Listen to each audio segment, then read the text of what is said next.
Pernikahan yang terjadi antara Ludwig dengan Jessica Iskandar memang menjadi misteri hingga saat ini. Pasalnya di saat Jessica sedang memamerkan betapa bahagianya kehidupannya bersama sang buah hati, namun secara tiba-tiba Ludwig justru melakukan pembatalan pernikahannya bersama Jessica Iskandar. Kabarnya justru hubungan Jessica dan Ludwig hanya sekedar teman biasa, di mana sungguh aneh jika sampai terjadi pernikahan di dalam kisah cinta mereka sekarang ini. Benarkah Ludwig dan Jessica Iskandar hanya berteman saja? Kita nggak dalam konteks itu, nggak dalam konteks tentang pemalsuan pidana. Berarti atas sebenarnya Ludwig hanya ingin teman saja untuk sama Jessica gitu ya? Nah, nggak tahu tuh sejarahnya gimana. Kalian lebih tahu sejarahnya gimana. Kemudian nggak cerita sampai sejauh itu loh. Jadi hanya menanyakan hukumnya apa nih terhadap hal ini. Tapi berawal dari teman ya dulu.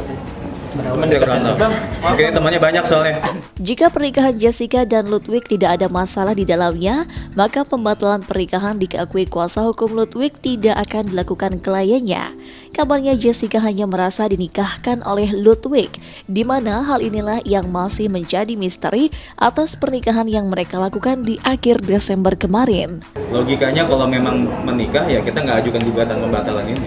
Berarti hanya Jessica saja yang merasa dinikahi oleh Ludwig berarti. Adalah yang mengumpulkannya.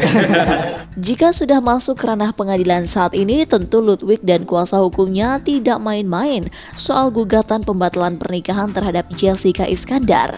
Berbagai bukti dan saksi siap dibeberkan mereka di dalam ruang persidangan, meskipun untuk saat ini semuanya masih disimpan rapat oleh kuasa hukum Ludwig atas gugatan pembatalan nikahnya kepada Jessica Iskandar. Menurut saya itu sudah masuk ke substansi, jadi kita nggak bisa bicara banyak saat ini, karena ini masih awal banget nih, masih sangat awal ya. Prematur nanti ya kita bicara sekarang. Jadi nanti kalau misalnya ini kan kita masih sidang tertutup, nanti ada masanya majelis akan memerintahkan untuk sidang terbuka.